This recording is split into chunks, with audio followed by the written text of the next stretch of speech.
What episode are we on? I did. I uploaded this or updated this ahead of time. Yo, what's up, guys? Episode 77 of the Leonis Report. Happy Monday.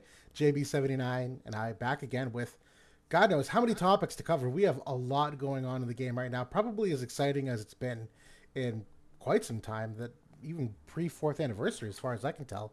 They're doing a good job, but we'll cover that soon. Before we do, though, figure touch base with each other and what's going on, man. How's life treating you? On the road to recovery, feeling much better than last week. I would say, I'm 90% at this point. I'm just kind of got the lingering congestion and like runny nose, like kind of cold and flu symptoms going on that I'm dealing with. But I feel okay, still able to get on here and talk about the game because you're absolutely right. There's so much going on, so much new stuff, so much news coming from the JP side. It's all very exciting and can't wait to talk about it.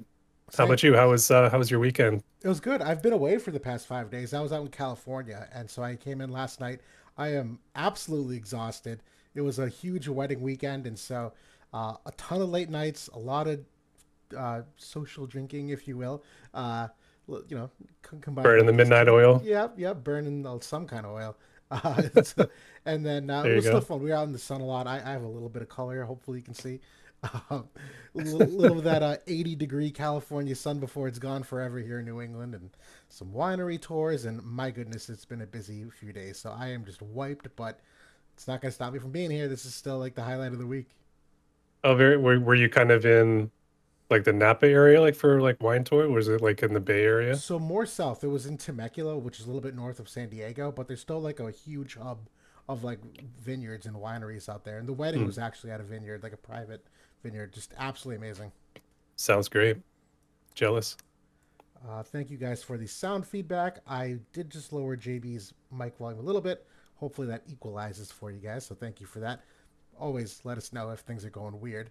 But yeah, the general topic lineup tonight, we are going to kick things off with the fifth anniversary live stream results that came out, where KT7 Up has a really great summary of a bunch of different things here that we'll go through individually and kind of give some quick hit reactions to, some predictions, some expectations, thumbs up, thumbs downs, and we'll get through all of them. It's the three new units, the new collab, it's the MA3s, it's the quality life upgrades, what they're doing for pulls in terms of banners, and we're going to kind of segue this to more of like an open ended conversation where we're going to talk more about how that aligns with Final Fantasy Tactics, which is assumedly incoming here, I think on Friday or Saturday. We're a little bit of a staggered delay on the patch update, but a lot of that should come together really nicely here, and excited to kind of dive through it. But we'll kick things off with the review or the anniversary portion of things with the new collaboration announced. It was Final Fantasy X 2, which I think some people had on their bingo board, but I don't know if how highly anticipated it was. But what are you feeling about 10-2? What do you think about that?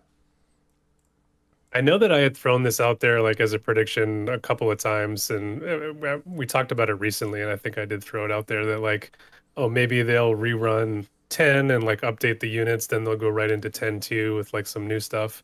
That way they don't have to like let us reuse the mind spheres and stuff like that. Right. But I have overall positive reactions to that game. I thought that, I played it on release because I was like a massive 10 fan. That was like a huge game for me, like, when I was pretty young. And then, so I was super excited. I got it to X2 when it came out, and I mean, I played through it. I really remember enjoying the battle system. Like that was a huge highlight. I really liked kind of the mission-based battles and the kind of the take on the job system was also like pretty fun and kind of you could be kind of creative with it. The story itself was like very cringe, like even at that time for me. And I mean, I like the girl characters are fine or whatever, like their waifus or whatever, but that it kind of ended there. Like I have no like fond memories of that story at all. My experience echoes yours pretty closely for the most part. I remember at the time thinking to myself like, this is the most fun, like actual fun Final Fantasy game I'd played in quite some time. Where 10 was okay, but the battle system had some things I didn't like, and the storyline was okay. 10 didn't really hit for me, and even 9 did not hit for me at the time. I was not a big fan of Final Fantasy 9. And even in between there, I think there were other titles coming out there of like maybe some of the Final Fantasy 7 extended universe. I have to get my timeline lined up, but I remember 10-2 kind of blowing me away in the sense that it was the most fun it had in a while. I'm not a huge fan of all of the characters. Like Pain really does nothing for me personally, but I do think it's nice to have Yuna back in here, and Riku is obviously a fan favorite too. It absolutely was very cringe at times with the pop star motif. That absolutely lost me, like in terms of like connecting Same. to them. But the story, like the concept of the lore that they built out, I actually genuinely kind of liked. Where just to recap for people, like it was essentially that how Titus was a dream of the faith, and they explore how he was like who he was modeled after, and the former first what do you call it summoner and their relationship and like how it kind of parallel mirrored it. Like I feel like I remember the lore of it, the payoff being like, oh okay, now this makes sense. But boy, did it take a long time for it to like get there. And really, only in hindsight did I actually appreciate it. But I still love the soundtrack of that game. Quite frankly, I think it's the best piano collection soundtrack of any of the Final Fantasies, where each game releases a piano soundtrack, and I played it for years in my own like I love that soundtrack. So I'm actually very excited for this.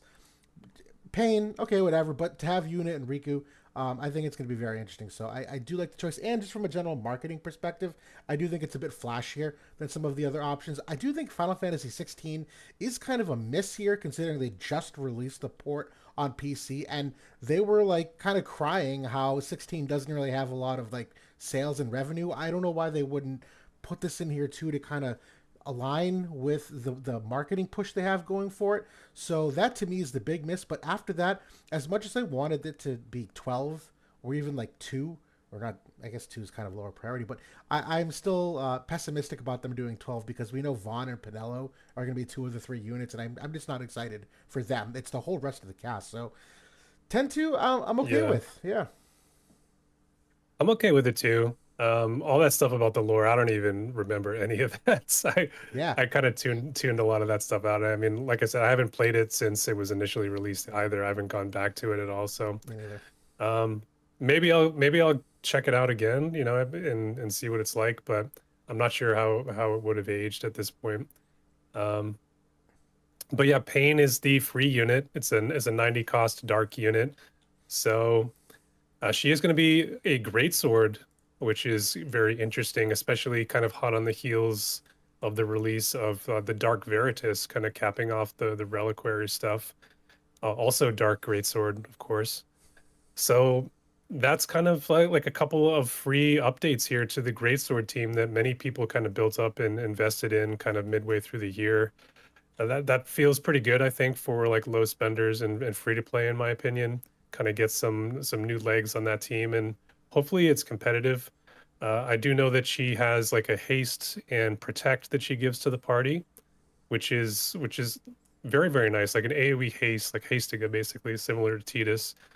And then Dark Veritas, I know, has the dispel ceiling, Yes. so that kind of lines up very nicely with haste if you can kind of combo that. So yeah, I like that. And then Yuna is going to be a physical gunner. She has some chaser mechanics like Bart's and Gilgamesh. And Riku is going to be looking to revamp the evasion team. So another Earth evade unit here. Very, very cool. They have announced that as kind of part of Riku coming in, they're going to be consolidating 2 weapon groups. So Ninja Blade and Dagger are getting consolidated, which is very, very interesting. So I know those were a couple of the groups that we've been kind of maligning and complaining about because they just haven't gotten any support basically in this whole era. So I don't know. What are your thoughts here? No, I agree with everything. I like your thoughts on Pain there as a lower cost investment that already aligns with what some people might already build up. I know Dark Veritas looks very good so far, so that's a really interesting, dot to connect that I hadn't considered myself. I do like what they did here with Yuna and Riku also, where Yuna's is actually You're right. There's another follow up unit, but the cool thing about this is that it's not aura specific. It's just an effect that is like kind of like a battlefield effect, which is kind of new. We've never really had that in the game to kind of introduce the mechanic like that. I'm sure there's still counterplay, obviously, where you can remove follow up, but I am intrigued to see, do you have to like proc it on Yuna, or do you have to proc it on the allies individually to say like follow up remove? So I think we'll wait to see that, but I really haven't read more about her kit. More than that, KT7up did these awesome summary charts, and it's easy to look at a couple of these, and honestly, at first glance, it's thumbs up all around. But until we know more about the kits, more about the vision cards, really don't want to spin our wheels over analyzing it, because this really only tells you some of the story. But overall, I like what they did with her. I think 100 cost as a light gun unit is very interesting. Light already does have some good gun units, and that class does need a little bit of love. And if Yuna's the unit to do it, I'm excited for that, because I know people have been pining for Missile to kind of have a smidge of a resurgence, or if not even a resurgence, just to have some use in the game. I think that's really all we're looking for at this point. I don't know if anyone's like clamoring for another Missile meta here. That can feel really bad at times too. But just to like bring another component to the battle, I think is a nice thing, and she fits the bill on that. And then just for Riku, I like this character a lot. I like that they're bringing in the null sure hit component of that, where that's been a huge demerit against any evade unit really since Yuffie.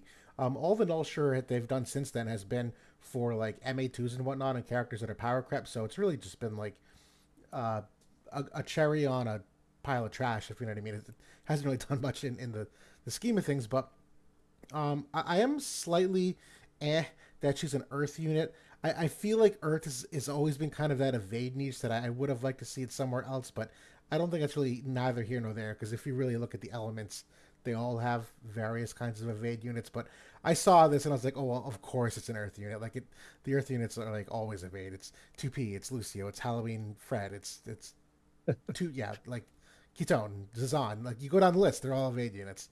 Um, but I like it. I like it. Again, I don't know a ton about the kit, but so far it seems to check boxes. Yeah.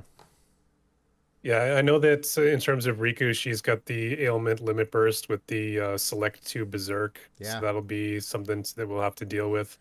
Her null sure hit is works differently than we've seen in the past. It's not like kind of buffed on. It basically is triggered when she goes below 70% health. So I guess that could be potentially an issue, like if somebody can just one shot her, like a wind unit potentially. Yep.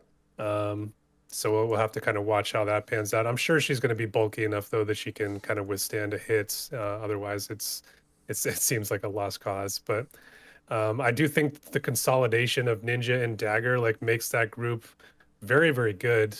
Um, Maybe not as good as like some of the top groups this year, but it certainly could get there very quickly if Riku's card is good and maybe they get another one down the line. Kind of like looking ahead though, I do think that like with Yuna, we are going to be looking at kind of like an all new team, like an all new missile team. They did announce Jaden as well, I'm sure we'll look at here momentarily. But it He's sounds next. like that's going to be like that pair, that's going to be a new team that you'll need to invest in. I'm sure that she'll work fine, like with light units like Cloud and others. You could do mono light, and I'm sure that'll be fine. Same thing with Riku, like she can mix in with Earth units for now. I think that's going to be kind of like a team that comes later though, and I'm kind of eyeing, you know, they did kind of show a new version of Vernera like in the story as well. So that could, she is holding a dagger. I'm envisioning she's going to kind of bring back Evade with Riku, maybe like in another month or so. So that's kind of some early predictions there. I like it. Yeah, we are kind of. I mean, this is all stuff we're going to talk about anyway. Let me skip ahead here for a moment. You're right. The Jaden unit. This is looking to be released in December in JP, so it's going to be quite some time for us. We still have 3 months plus till we potentially get him. But yeah, it's another 100 cost ice unit here, and obviously is going to be a gun oriented job. He's got a vision card too. We know nothing about the details of this other than it's kind of like the resurgence and obviously like lore related component of whatever they're doing at the time, but that does align exactly with what you were saying for Yuna. I know for me, and let me skip ahead here. This actually is kind of like overlapping what we were doing anyway. You had prepared this graphic already of what the ninja uh, dagger and dagger class would look like once you combine the two of them. One of the big things that sticks out immediately, particularly as it pertains to evade units, is that there's really only two cards that are really like evade oriented. And one of them is the Yuffie card here at the top, which was limited. And the second one here is the Fundamental Forces Elena Vision card, which is not limited, but it's on a sporadic basis whenever they do the rerun. There's really no other, And it's global only. and it's global only. Thank you. Right, so that's Yeah. that is important for like how JP balances the game, particularly now that we're on Road to Worldwide, because I doubt they're going to do any special balances for global. I mean, maybe a little bit, but the bottom line is they're still missing a luck percent card, and the right now the kind of like theory craft is that this Riku card kind of has to be a luck percent card, because if you're going to be running dagger units or ninja blade units, which are historically rather evasive, I mean, just look at the cast of characters here on the bottom, they're going to need to have some kind of luck percent card. So for me, until I get that confirmation, it's kind of where I was seeing the Earth angle here, and I immediately got like Halloween Lucio vibes, where it's like, all right, well, you're gonna make a mono Earth team and use all the Earth evade cards because Earth's got a ton of them. That until we get that confirmation that they have the 35% luck here, um, this group of cards is not bad. Um, it's got a fair amount of agility cards. The unit res and area res cards are slightly limited in terms of the number of them at this point compared to other classes, where most other classes have anywhere from like, I don't know, 2 to 4 or 2 to 5. And so from that perspective, yeah, you are going to be a little bit limited in the crossover of this group, like weapon group. So that's why in the short term, I'm still thinking more like mono Earth for her, because I just don't know how many permutations they even have available to them really that are going to be strong and competitive, if that makes sense. But that's certainly a little bit down the line. Yeah, it's very interesting that there is actually 5 global exclusive cards that would be part of this group. So it's much more robust for us. Those first 3 cards right there, like the holiday cards with um, Global Fest stuff. And then there was the Addison Ray card, and then the Fundamental Forces card with Elena that you mentioned. I'm kind of envisioning that this is going to be like a 2-for-1 for evasion with Riku's card. It's got to be luck and agility, or it's got to be luck and evasion, and some offensive effect probably in there as well. Seeing as that we have the attack and agility card there with the Ramada card that is part of the permanent pool, I can maybe see them wanting to the evade team to maybe use that one, and then they would add on the Riku card, and then you're kind of on your way. But the way that things are looking, like even with this consolidation, a lot of these cards are older. There's not a lot of like the true holo cards that have like the additional effects on there. Um, so that's kind of part of my reasoning when I'm looking ahead towards Venera for her, is kind of like when she truly kind of hits home. Because I think it's going to take more than one vision card and more than one unit as well to kind of really have that team in overdrive. Because I, all of these units here are awful. I was just gonna say that it's gonna take more than one unit. That even if you have Riku alone, you're gonna have to make sure that Dagger can play with the two other units, which is kind of bringing me back to the point. They only have the 2 unit cards and the 1 area card.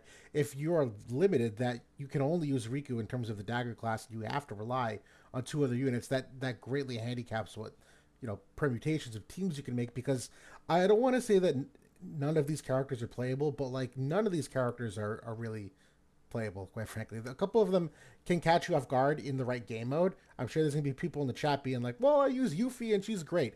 I'm sure she is for like the once in a while whatever level content you're using, but like those days are gone, and for the most part, for all of these units. So yeah, so we'll see how that shakes out. But obviously, they probably know what they're doing. Very interesting development, because we've talked about them specifically consolidating groups before, and I really wouldn't mind if they did it on a couple of others, like Book and Glove. I think I could see them going together, and we've talked about like Gun and Bow Gun as and Bow well. came to mind immediately for me. The only problem with Gun and Bow is there's just like so many units there, and now that there's so many cards, it would be like a massive group. Might be hard to do now, but yeah, I like I said, I'm totally in support if they kind of collapse some of these other groups. Same. Because we know that a lot of these units now are also going to just fade into obscurity if they never get the vision card support. And we've also noticed that some groups have gotten way more vision card support than others. Katana. But Yeah. yeah, you got to kind of like keep it equal, and consolidating the classes. Not only makes the units uh, usable more frequently because they now have a larger pool. But honestly, I like it just from the perspective that that's less things for people to remember when it comes to team building. I know you and I like live in this spreadsheet. We're very familiar with like what cards overlap, but for the average player that doesn't have this memorized, the less jobs you can have to like memorize and remember, the easier it's going to be for them to filter and team build and theory craft because there's just not as many jobs to pick from. So I do like that too. Yeah. Yeah, it was one of my biggest complaints with the system when they first implemented it. I could see it happening right away, and it Right. has. Right. And there's still quality of life things that we're looking for that are not available in the game in terms of filtering. And I know I have an Excel sheet that I use, but I've tried to make it public, but I can't put it on the cloud because the Excel, like, what do you call it, formulas are too complex. But like, we're still like demanding or looking for things that can enhance the team building because it's still not all that apparent. Yeah, you need to be able to select multiple jobs within like your vision card filters in the game, and Yeah. that would help quite a bit. Right. Absolutely. Absolutely. But I think that's most of what we wanted to talk about from 10.2 and Unit and Riku and Pain. Again, a lot of this is too early to talk about anything conclusively. We did kind of jump ahead a little bit talking about Dagger and Ninja Blade, but this is one of the more notable topics, so it does deserve the importance and highlighting that it does. I think the other big thing that we were looking for months now is a Mastery Ability 3, and I'll be honest, I was kind of skeptical they would ever do it. I kind of in my head had just sort of put my hands up and said, listen, there's 200 units in the game at this point. Is it really feasible for them, particularly considering that they're trying to, what's the word, like be more conservative in their manpower on their team? Is it really a good use of their time to go give old units updated abilities that are balanced and make sense and still whatever?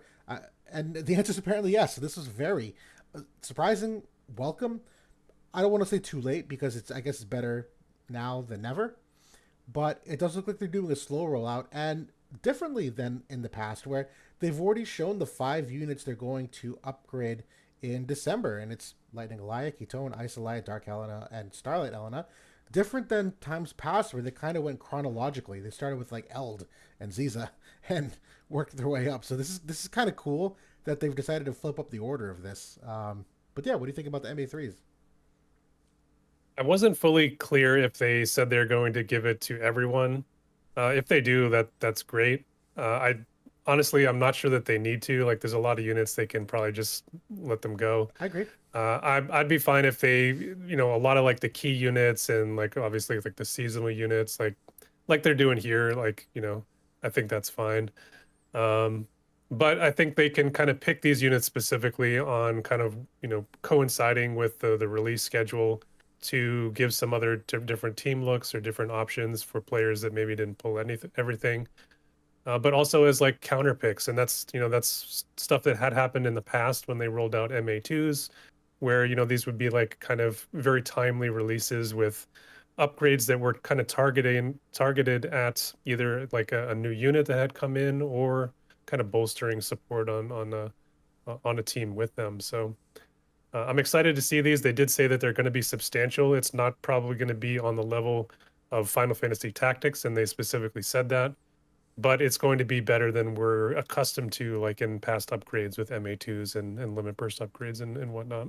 Yeah, and we've seen with the MA3s or MA2s, they've gone many ways. They've sometimes gone with pure stat upgrades, sometimes they've gone with new tech, sometimes it's old tech, sometimes it's ability enhancements. So I think given that we have no precedent for what MA3 could be, they could start things off with a bang here. I would tend to temper my expectations knowing that I would doubt they'd make an old unit like OG Earth Catone Gangbucks. Like, I don't think it's going to happen. It's just going to be a meta unit. But I do think that it should be what we've been looking for in terms of making them somewhat competitive with the current state of the game. And that's really all we asked from the beginning. I mean, right off the bat, we know that they desperately need stats to begin with. Like Right. all of their stats are 20 to 30% or more below the next gen units. So that's a given. There has to be some stat component to it. And then secondary needs to be, they should update at least one buff, maybe a passive, and maybe like one core ability.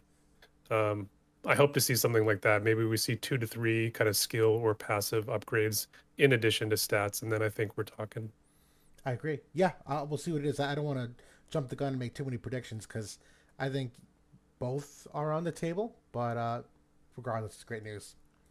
Definitely. Yeah, but there are some other, we'll call them like, I don't know, ability upgrades coming that um, we don't know a ton about. But those of you that have played, um, oh my goodness, Sword of Convalaria, uh, most noteworthy as of late has this like commander or like leader ability. And there are other games that have similar things, but this is a new mechanic they're introducing into the game. It's limited to new units only, where you select one as a commander. They're not deployed. It seems like it's kind of like a group leader, I guess, and but they have team effects, and it could be weapon type or element attack up or whatever it is in terms of like the buff. Some of them are stats, or I think almost all of them are stats, but there does appear to be some kind of like ability that you can use them on the field when conditions are met. Now, we don't know more than that in terms of like the exact types, nor do we know any of the things about the ability themselves. But this last line which we're reading, just to make sure I understand it, that the commander effects don't activate if the unit is deployed, which I was kind of confused on. I don't know how you could have a commander unit, or I guess maybe you could have a commander unit that's in the team. Maybe not. I don't know. I don't know. But this is cool. I like this.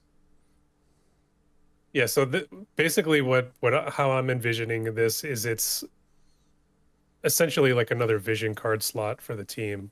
And that's how I'm kind of thinking about it, where they are going to go back to some old units like Mont and give them a commander ability. I'm sure we're going to see that over time. They're probably not going to be competitive with the new ones that they start releasing. So be prepared for that. This is going to be a selling point, of certain units as we go forward. I'm perfectly okay with that because we know, or at least it wasn't announced or talked about, that units are not going to be increasing in price in any way.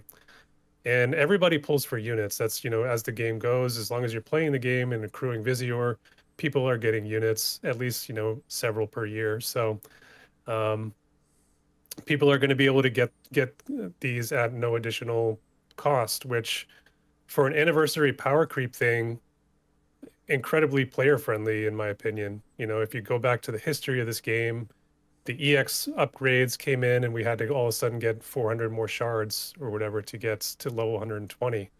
Then, the second anniversary came and we had all of these 90 cost vision cards and Dark Espers coming in. Then the third anniversary came and we had we had our reincarnation system, which was probably the worst of the bunch. Yep. And then, of course, Holo VCs coming in the fourth. All of those things cost a lot more. This, at least as far as we know, isn't costing us more. So I'm very, very happy about that. Yeah, I think you summarized that perfectly, and I really don't have much more to add. It's player friendly in the sense that it's not creating something that you now have to go get. You were likely going to get the character anyway. This to me is just another way that they can separate the strength of a new unit as compared to the old unit, which is obviously a form of power creep, but it's not an exceptionally, or it's not an additional cost. So we've never really necessarily had a problem with power creep in its own right. We've had problems with like the cost to get to that power creep. Obviously, you don't want to power creep so hard that you leave everyone behind. That's what this last year was. But this seems kind of tame until we actually see the ability effects themselves. Obviously, the abilities could be absolutely busted, and then it's like every character is now a must pull as they get released, which um, that's kind of been the case lately anyway. So again, I don't know if that's a huge change, but uh, I like the concept of it. I think that the nice thing is that there's one slot for it. It's not like we have to all of a sudden have five different leaders. It's one. You can target specific units that maybe are going to give you some additional capabilities or stats and kind of work well with the team you're trying to use. So yeah, I hope that that they're not going to FOMO us too much with like the limited commander abilities. I can see that being a pain point down the road. Hopefully, it's kind of maybe tied into like Jaden, for example. I can see him kind of launching this and being one of the first units released that has this capability. So Yep. I don't know. Well, It sounds interesting. I'm tentatively, I'm excited about it. agreed. Yeah, I mean, I think the only negative I could think of is if they have conditions for how strong the commander ability is. Like if your unit is like level 99, it's not as strong of an ability. If they're 140, it's much stronger. Or maybe it like adds stats as a percentage of the character stats, or who knows what. Like, it, you know, I'm spitballing here, but it doesn't seem to be what's teased. So Yeah, they can take it all kinds of directions. So it's kind of one of those things we just have to wait and see when the first overpowered one comes. Because until then, I'm sure everybody's going to be using Mont. exactly, absolutely. But people in the chat have been talking about this. We've already mentioned it a couple times. There's a handful of quality of life updates, and one of the most welcome ones is the fact that there's now a Vision Star exchange for the shards for the Holo Vision cards. It does exclude the limited time Vision cards. That's not unsurprising. It's kind of the same thing with um, the the current system, if you will. Um, Once they're At that gone. point, I'm wondering if that's kind of a translation miscue or something. Because I'm I'm sure that they're, while they're on banner, they're probably going to be in the star shop. That's a good point. But once they leave the banner and they're out of the game, they're not going to be there anymore. I think we're kind of used to that from how the system used to operate. Yep. It would be weird to me if they just implemented it and took that away from how it used to be.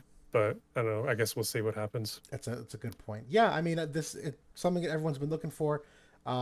I know for right now, if you have to wait for the shop to reset, if you pull a Hollow Vision card, they are technically in there, but they're in the Mog shop part, not the Vision Star part.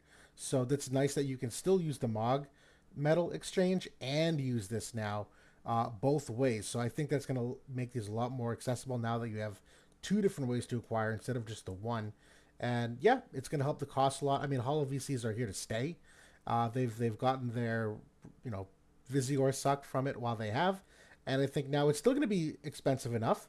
It's just not going to be as expensive, hopefully, to buy the extra shards once you've pulled the card.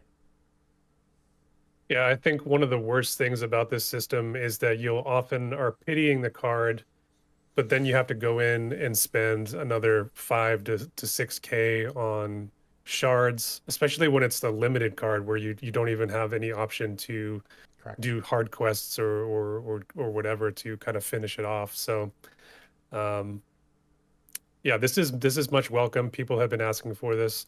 I still feel like we could use a little bit of QOL on the banner itself, make have some more goodies in there, or maybe just guarantee the card itself on the 10th pull, Yep. so that you can then use the tokens to get shards. So I don't know. It's one step forward though, so I'm happy about it. I like that too. Yep. We did cover this whole second bullet here with the Ninja Blade and Dagger become one group. This third one here, I doesn't mean much to me. This whole monthly token system, the Wayfarer's Chamber will get more attempts, and there are tokens you can get from this. I don't know exactly what this one is, so I don't have an opinion on it. I don't know if you heard Yeah, about I'm this not either. sure about that. I don't know if that's like the benefits exchange that they're talking about with the tokens.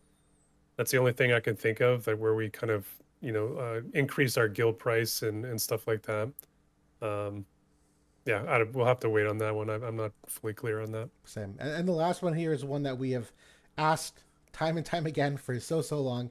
This one is my number one, the S tier of quality of lives I want. It's that there's going to be on and off for TMR and for summons for the various game modes.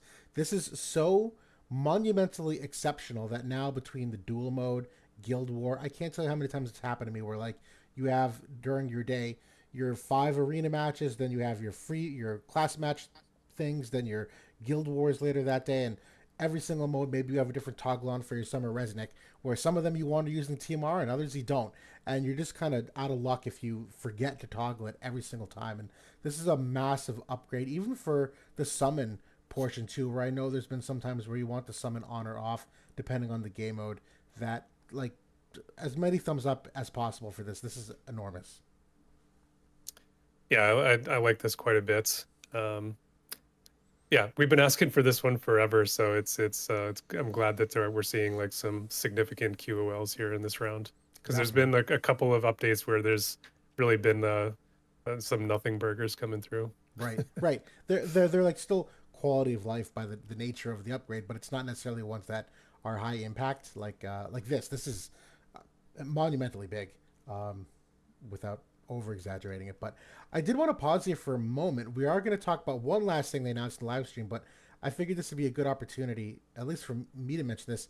I do want to give Gumi and Square some serious props. I think this has been relatively successful so far for what they did for the 5th anniversary.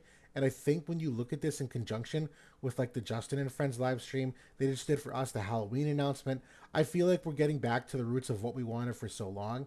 And that I don't want to say that we're past the hump, but to me, this is very promising that now they've gone through and updated tactics, and we know there's some IP issues there with what they can do for releasing stuff. So, from my eyes, to me, this is as much as they could do for the units as possible without going back and butting heads with whatever the IP problems are. But I'm very optimistic about the near term future still, where I know there was some moaning and groaning about end of series, and I really think we're like completely 180 from any of that sentiment personally, based on what we saw.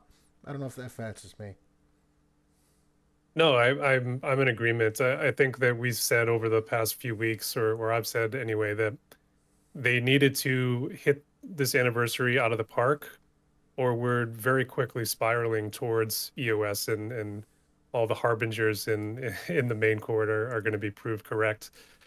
I think that they've done what they've needed to here, and that is they've had an incredibly generous Final Fantasy Tactics collaboration where not only have they given all kinds of shards of free units and all this stuff as part of like the goodies, but they've also given incredible upgrades to those old characters that the majority of the veteran players already own, and are playable within the meta, which is pretty big. It's essentially like getting 2 or 3 free new units that you can play competitively. They have followed that up with, I said it had to be a hype collaboration. I'm not sure if that this one fits the bill, but for some folks it probably does. I still think it's a good collaboration. FFX2, it'll bring in some folks hopefully. And then just like the whole thing we were just saying there with the power creep, eh, there's no cost increase here that we're aware of. In fact, the cost is going down because of these QOL things. So I think this has gone about as good as one could ever have predicted. So hopefully that's going to reinvigorate the players and get us another 6, 12 months plus in the game in terms of runtime. Totally. No, no, absolutely. And I wanted to pause here to mention that because the last thing that we're going to talk about for the anniversary was what they're doing for pulls, which obviously, at the end of the day, many people are focused on. And I think this to me is a really amazing set of banners they've released here. Now, one of them is just a free 10 UR guaranteed 100 summon. You will get 500 summons over a month and a half. So you'll get to do a free daily 10 pull for 40 days. This to me, absolutely awesome. I mean, some people get salty about this because they don't get the units they want, but like you can't ask for much more in terms of just like giving opportunities to acquire these things. That's where the randomness comes in. But the second one here, I think, is really special, where you get 3 level 120 units of your choice up to UR Lilith. So they are instantly level 120. So you immediately get the TMR. You immediately get them close to a spot that, even if you don't have 120 shards to get them to their 140, you can use rainbow shards to get them to the 140. So you still have options if for whatever reason you don't have the extra shards to do so. But I know we wanted to pause here to kind of talk through like what units are on our like recommended list. But yeah, not moving ahead yet. What do you think about the pulls?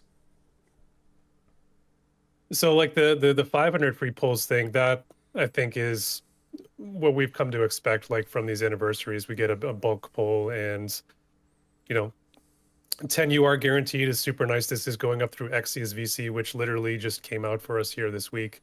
We're going to expect this in another month here, in terms of these this coming to global. So that is very current, in terms of the banner pool.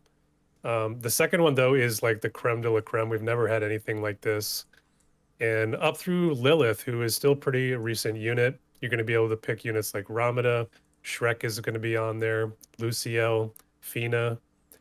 Um, if for some reason you don't have Jum, she's she's going to be in there. There's going to be a lot of units that aren't in there because we have gotten a lot of like limited time stuff, like Resnick and even Mont, the Ashen Mont is not going to be in there. Yep. Like obviously the TOR units aren't going to be in there, and we don't, and it ends at Lilith, so Sottily is not going to be in there either. But that said, I know that a lot of people skipped Ramada, a lot of people skipped Lilith. So that those are two units that even maybe if you off banner them and they're sitting at like level 60 or level whatever, you can still select them, and that that whatever you have now is going to be converted into more shards. So that I think this is one of the more generous things that I've ever seen them do. I think so too, and I think it's balanced because, as to your point, number one, it's not any unit. The limited ones are not there, and there are some pretty exceptional limited units that this doesn't like, you know, make it unfair to people who pulled for them at the time. But I even generally still like this too because I don't think 3 units is what bridges the gap between great players and poor players.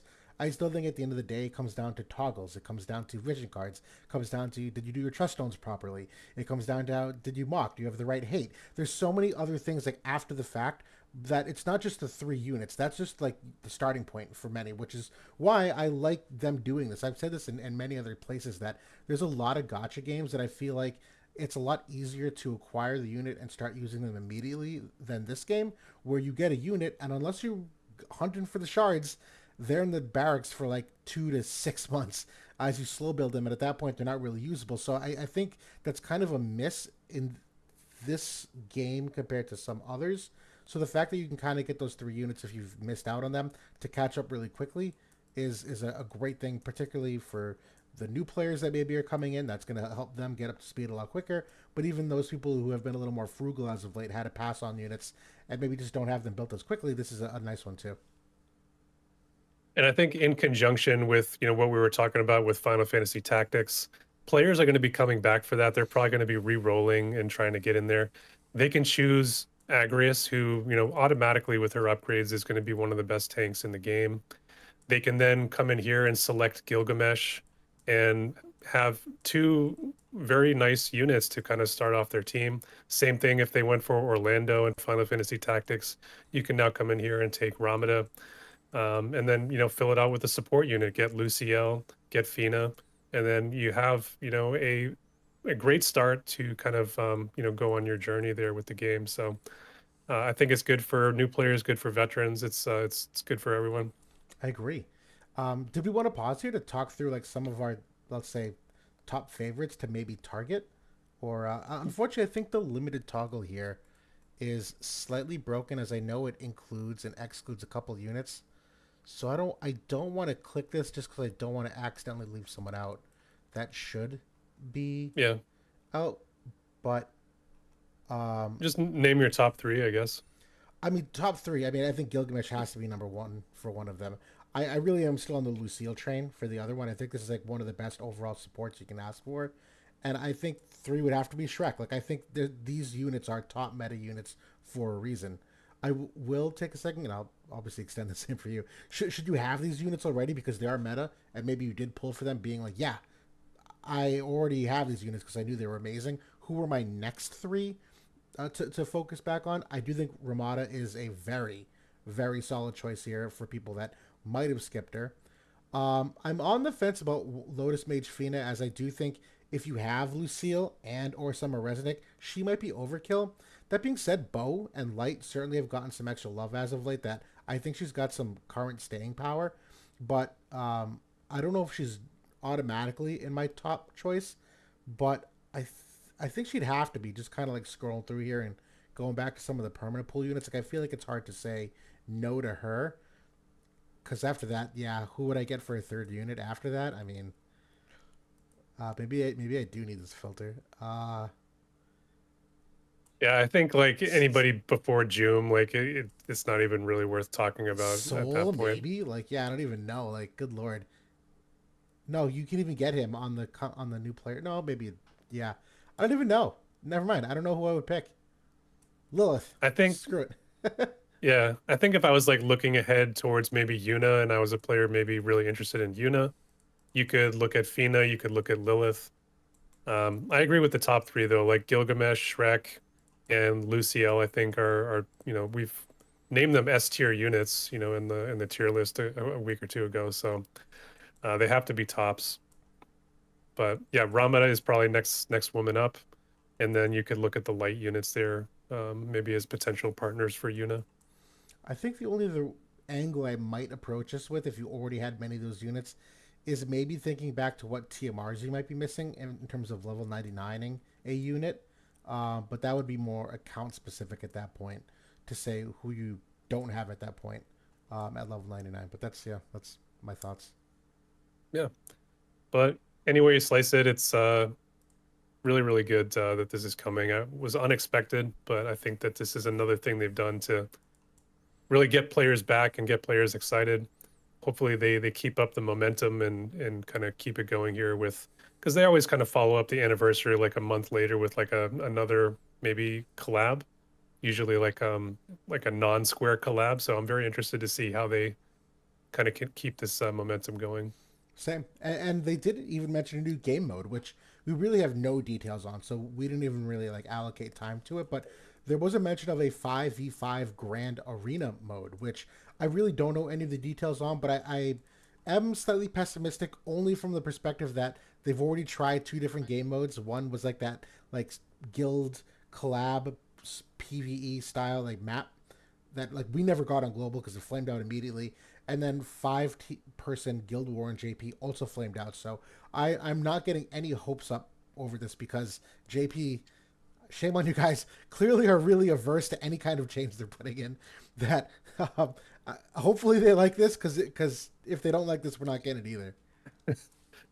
I'm hoping that they're like taking the husks of like the 5 versus 5 Guild War, whatever they had there, and just making it into maybe a new mode for Arena. But I hope when they say 5 versus 5 that it means that 5 are actually going to be on the fields. Because I never was crazy about the implementation they had for Guild War, where it was like you have three and then two people spawn in for another round that you have to use another attack on. I was interested in the mode just because it was different and would maybe change things up a bit. But if I'm being real, like the actual idea of it not actually being 5 units on the field always was bad to me. So I hope with this one that it is kind of living up to the name. Yeah, no, I do agree. In a pure vacuum, having 5 units on the field is superior. But I know if you're thinking like tunnel vision in making the current system, how can you use the bones of your current system? It does make sense. You would have a team of three, and then you would just backfill 2 units. That obviously doesn't break as many barriers to implement as like literally 5v5 because not only do you need like a whole different potential like game mode, but even game balance wise, you're kind of starting from scratch at that point where 5v5 would have an immense amount of interactions going on at any one time, and like I couldn't even analyze that quite frankly. It might be too much. But yeah, It would be completely different, so it would be fun, I think, at least. be very fun to see. But I think that's everything we wanted to cover for the anniversary updates. I think there's more than enough there that it was worth its own time. I know we typically don't spend a lot of time looking at JP, but this is the kind of thing that is absolutely going to be impacting us relatively shortly here. Obviously, within like a month, given the Road to Worldwide expedient expediation of the timeline. But um, we thought this I, might be I do okay. I just want to say I do think it's important to look at it now because this is kind of the remnants of or what we have left of our foresight. So we do know we have a unit that has had a lot of talk about him, Garusa, coming out this week.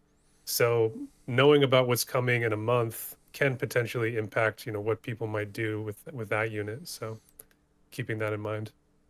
No, not keeping that in mind. That's literally the segue I wanted. That's because that's exactly what we're going to talk about now. We were going to talk about how Final Fantasy Tactics and Garusa with the collab incoming has anything like changed for us in terms of like more short term, um, I don't know, priorities with Visior. Is there anything you're skipping or passing? What's the meta feel like to us? Does the news of the fifth anniversary live stream or does the impending Final Fantasy Tactics like is any of that different for you now? Well, I mean, with like I said, with Jaden coming in, that's I think maybe can give some legs potentially to Agrius. It's hard to say fully because we need to see what the units can do to really be able to make a firm prediction. For me though, like Garusa has been turning into a unit I think I'm going to skip. Me too. And there's a few reasons for that. He hasn't taken over the meta in JP. He's not been a transcendent unit there. He's very good. Like, don't get me wrong. He's good. He's very strong. He can do a lot. I think though that there is units coming through like Agarius, like Orlando, that can be competitive against him that I can use in the meantime. That I'm not going to feel like I'm just going to be crushed in the meta if I don't get him. Not to mention Exia and the Halloween unit and all this other stuff that I can potentially use. So I think that I'm going to just do a 300 paid pull and, press my luck. And if I don't get him, I'm going to wait until he enters the permanent pool, dump my tickets, and see what happens. I'm in the same boat. Yeah, Garusa isn't a very strong character. Like I don't want to have that be lost on it, but it's there seems to be stuff on the horizon already that's going to maybe come in to counterplay him. And I do think with Sephiroth on the downtrend, that to me I think was one of Garusa's like highest partners in terms of ceiling. But you could also look at Shrek as a kind of this like mono wind or like wind heavy team. But even that obviously has its own kinds of weaknesses, and there is enough counterplay coming around for Sephiroth in particular. But Shreka does have her own forms of counterplay kind of edging in here in terms of some of the CT nullification and the follow up removal that we're seeing. That I do think that that meta combination that Garus is going to come into is just one of those things you look at and you go, man, I could use my Viz other ways. And when I think of the vision cards that are incoming, not only the ones for Garusa, the Sabatender, but also you have whatever we're getting for the 10-2 collaboration. I would much rather have that Vizior go toward those vision cards rather than him in particular, knowing that I would like to spend it on potential 10-2 units, but I would like to potentially spend it on Viz to maybe max reincarnate one or two of the tactics units. I do think those units are compelling cases for max reincarnation, and if you don't have the rainbow spheres for them and you gotta shell out for the shards in the store, I would rather put my Viz toward that than Garusa personally. And that's really it in terms of like the banners. I know Nickel, we can actually pause for a second. I don't think we mentioned this last week because we didn't know about it. His is was it 2K for instant 120? What was his trick again? Yeah, 2K paid gets you a 120 nickel, Yeah, and 2K paid gets you his 99 level vision card. So awesome. we didn't even mention that in terms of like the generosity of this period of time that that JP is in. Yeah, But that's another part of that story. He, by the way, is very anti-Shrek unit. right. He can do a lot against Shrek. So that was kind of another part of my consideration against Garusa, because, like you said, he's tied in right now to Sephiroth on the downswing. He's tied into Shrek also on the downswing. He can also mix with Red Mage though, so that I mean I'm sure we might see some Orlando Garusa combinations. Um, but I think like Jaden being announced as an ice missile unit kind of was the nail in the coffin for me for that unit for right now. Makes sense. And I we kind of thought there would be an ice unit imminently coming in for him. I just didn't think it was going to be a new Jaden. I was on the train that it'd be like a new Varush, given the story quest we were coming into. But uh, Ice Jaden, yeah, yeah, Because that's a big thing about meta. Like he, I'm sure this unit is going to be good. Maybe he won't be, and we'll get proven wrong. But the anniversary units have tended to be game-changing units. yes, We've seen it time and time again. And it's also Jaden, and he's part of like the meta changing and evolving is people have to pull for the unit. People are going to pull for that unit. So right. that's all kind of, part of my rationale there. Yeah. Yeah, no, but within this next update on Friday, we're getting Garusa and we're getting the tactics units. That is like imminently on our doorstep of what's occurring. And I don't think anything's changed for me in terms of what my expectations were of where I was going to put my Vizier. I do still think that the Ram's Vision card is a must pull for everybody. That 15% agility. If you don't have that card already, I do still think that's like universally one of the best vision cards. I know it can be debatable because you have the Helen of the Black Rose black or dark vision card, but I know for like top end Guild War play and any kind of mono light team or light team in general, that card is still very strong. It's hard for me to not still give it an endorsement given how often we still use it 5 years later, if you know what I mean. Yeah, it comes up time and time again, and 10K, if you have the 10K to grab it, it's still a worthy pickup. There is a select, I think it's a 120 select Final Fantasy Tactics unit, I believe. Um, Yes, for me, like the top choices have to be Agrius, it has to be Orlando. I agree. I would probably choose them in that order if I already had built up Ramada. Like I think we said this last, or I said this last time, because because with Ramada you already have an answer for Exia. Of course, you can pair them together and have two of a good thing, but if you're kind of picking and choosing, like Agrius, I feel like is just as compelling as Orlando in terms of the upgrades, and she is a excellent tank. Um, so it kind of gives you other team building options that you can look at that way. But yeah, I think either of those two are top flight. I completely agree. I think I have Orlando on a slightly higher pedestal because he's got some uniqueness to him as a damage dealer in terms of what his AI does. That he's more of like a one buff and go unit. He can be a exceptionally good TMR unit. His damage capabilities are absolutely there, and for a cast of lightning units that, although Ramada is in there, I think if she sees that uptick, Ramada can be stymied pretty easily with that Pierce resistance. And we are seeing a fair amount of Earth units around too. That I don't think it's just like throw Ramada in and you win. I still think Orlando could be a piece of that puzzle, given that the rest of the Lightning units, to your point, when the new Halloween Elia came out, you were like, if you don't have any Lightning units, go for it because there's really no one else. It's Ramada and then there's like a huge fall off. So I think Orlando is competitive. My small voice in the back of my mind that I'm still not sure about for Agrius is how wrong I've been about Ice Oldoa, the tank, the strategist Oldoa. I've thought, like even as of late, that this is a like still like compelling tank unit, given that they do have the physical aura. They have like all the things you want in terms of like the heal backs and the unit resistances and the hate. And this unit, I have her max reincarnated, has continued to stink for me.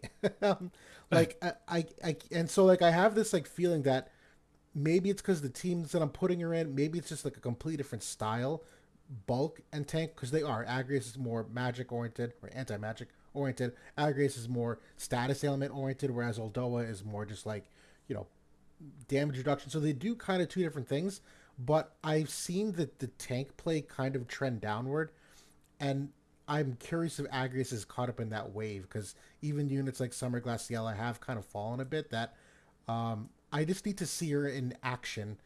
Things look good on paper, but I gotta actually see her take damage before I'm a believer. You know what I mean? Yeah. For me, like the aura is very good because a lot of the mages being used at the moment can't remove shell. The uh her aura actually also affects herself, so it's like the next generation aura like Sodali, where Oh. all of the effects are on Agrius as well. And Sodali's works like that too. The debuff all element resistance is super, super powerful, especially if you can get like a Dispel Sealer next to her, like an Exia. That's going to block Garusa from imperiling you. It's going to block Sephiroth from his all elements or Jum from his all elements. That's really, really powerful. And then the stun, that's good. Like we don't really have anybody using stun right now, but that's also good. I'm a bit worried about her when it comes to like she doesn't have courage or re-raise, so that's a little bit of a problem for me. But she does have like the physical damage reduction. She's got the heal back. She's got uh, the honeycomb barrier built into her passive. Can't remove it. So she also has the regen. She can apply magic barriers to the party. There's a lot of nice things that she can do, and not even talking about like the status ailments, which she has so many. So and I feel like she's more impact. She has the ability to be more impactful on the battle herself than what Aldoa does. Yeah. which is which is just like a physical damage reduction, which is which is good, and like the re-raise removal, which is also good. But the problem with Aldoa for me was that she was never like very good against AoE attacks. Hmm. So Sephiroth could really kind of do a number on her once the barrier was down. That's a good call out. Right, because she And was very much anti-strike and anti like unit oriented attacks. yeah, That is, I'm glad I brought that up. That's a good comparison. Yeah, I have no doubt Agnes is like gonna be an exceptionally strong unit. I just know I'm not committing to it yet because I just need to kind of like test the water first before I go. Oh yeah, okay, this is close. If she was a little bit more reincarnated though, she would be dominant. You know what I mean? I think part of like why she's kind of been very popular in JP is because they are kind of in a win meta, or at least they were, until recently with Garusa and Shrek. If that doesn't, because of some of the changes that have happened in global, if that doesn't come to pass, like maybe that, um, lessens her play rate a little bit. I still think that both of them though are very, very solid. Yeah, I mean the sword red mage angle alone is very compelling because you're right in that if we don't have the wind enemies to use her, that's fine. Okay, no big deal. But you have sword red mage as a great like bedrock for many teams, and she's as like rainbow as a unit as you could ask for. She does not need any teammates to do anything for her really. She's very self sufficient in that she's got her own healing capabilities. She can apply her utility on the battlefield with those status effects without the need of a lot of like extra help. Yeah, Oh, they did give her the defense and spirit pen reduction on debuff as well on her judgment blade, which I think is super big because she can get like really high yes, defense and spirit. yes, Shout out to Crimson Lease in chat mentioning her speed factor, which is also higher than any tank it's that we've exceptional. seen. It's Yeah, crazy. she's got 2 agility buffs in her passive, so Yeah, she can get a crazy amount of agility. yes. Like yeah, disgustingly so. It's unfair. Um, but yeah, I think that's kind of where I land. I'm unfortunately not going to do anything with Ramza nor Delita. I love Delita. I would love to have fun with that unit and just troll people, but this is not enough for me there. Even with the sortilege upgrades and the sword upgrade. My God, what's the name of the sword? Nagnarok. Ragnarok. Nagnarok. It's not enough to really overcome. He's too much of a glass cannon to really do what he needs, in my opinion. With not enough upgrades, and his AI is still hugely lacking. The Rams one I think is fun too, but I just in my gut I feel like that's more of like a trick unit than it is like a stable Guild War contributor. Maybe an arena has some fun with a class match, got some people off guard, but I think that's like the ceiling for my expectations. Yeah, they definitely got the short end of the stick in terms of the upgrades. And Delita, I think, probably the worst of the four for me. Ramza, I do agree. He is kind of like a trick, but it's a good It's a trick, good like with trick. Yeah. his CT, because his shout ability can give 30 CT triggered now. He can also wear any type of armor in the game, so you can put Keen Blade on him.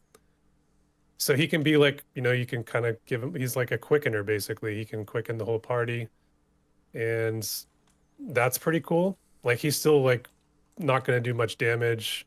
He can't really do much else in terms of utility or he's got re-raise removal and he's got dispel.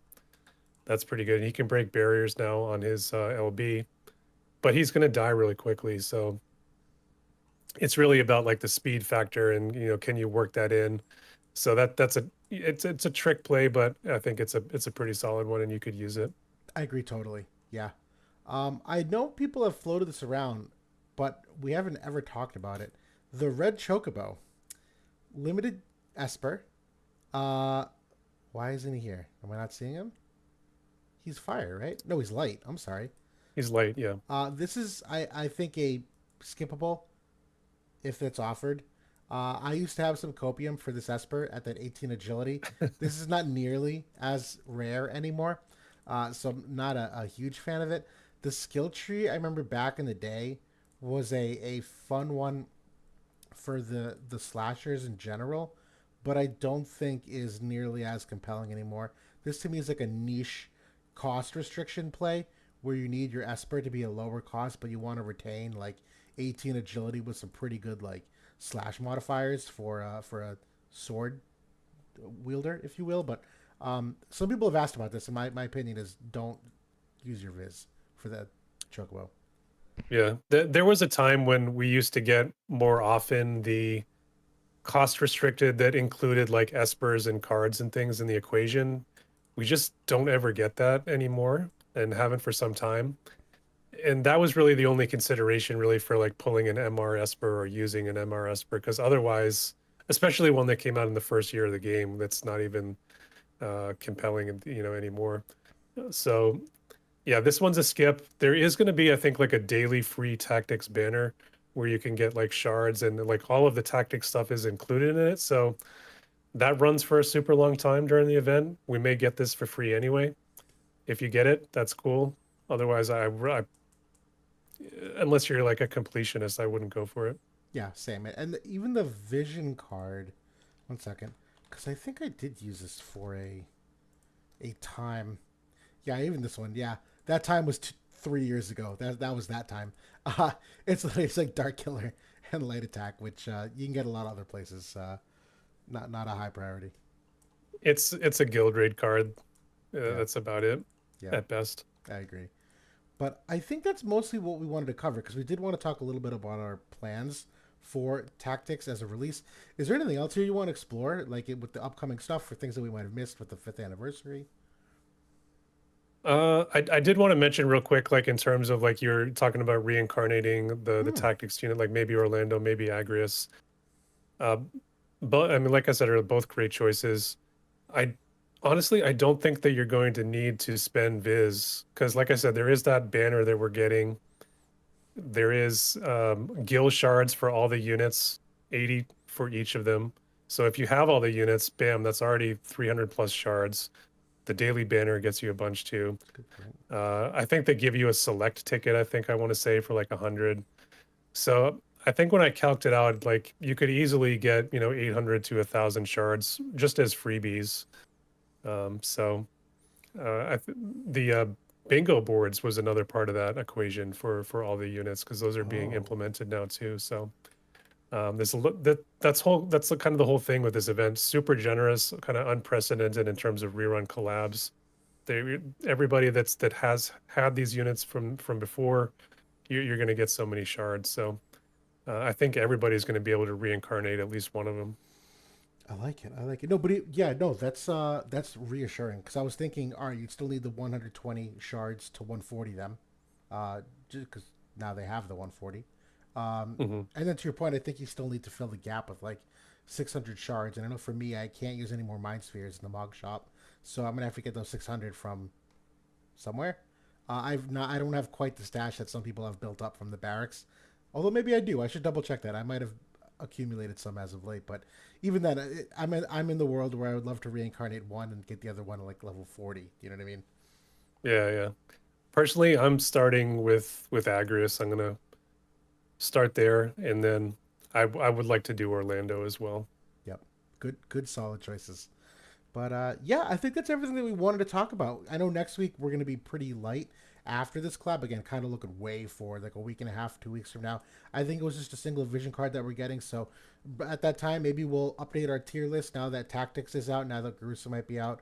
I know we still wanted to go back and revisit some of our character reviews to see how those have aged. So we probably have some other good stuff coming up for you guys in the next couple of weeks. But I think that's everything we wanted to cover for tonight. Unless there's any other like pressing Q&A you guys got or anything else you want to talk about, JB. I can't I can't think of anything unless anybody in the chat wants anything, any specific info on Garusa. I mean, we have talked about him before a little bit, but I mean, we didn't really go too in depth on him tonight. But yeah, aside from that, I think we covered the gamut. I like it. All right. Well, for the sake of the runtime of the podcast, I know we typically go an hour and a half. We'll give you guys a 20 minutes back. We'll let all those viewers watching after the fact, get a nice short podcast of the week. But very happy with the fifth anniversary. I think we said what we wanted to with how impressed and happy we were overall. I know definitely am myself, and it's nice to kind of have that faith rewarded, if you know what I mean too.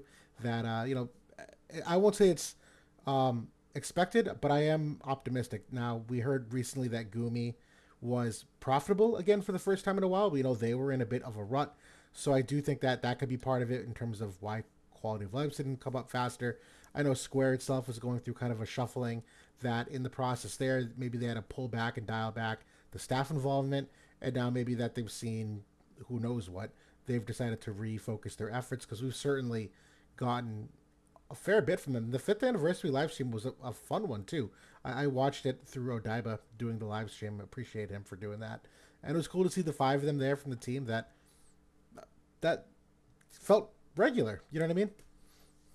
And I noticed Kilfe's voice actress was back. She was usually a regular on some of the old ones and had been gone for a while through I think she had a baby.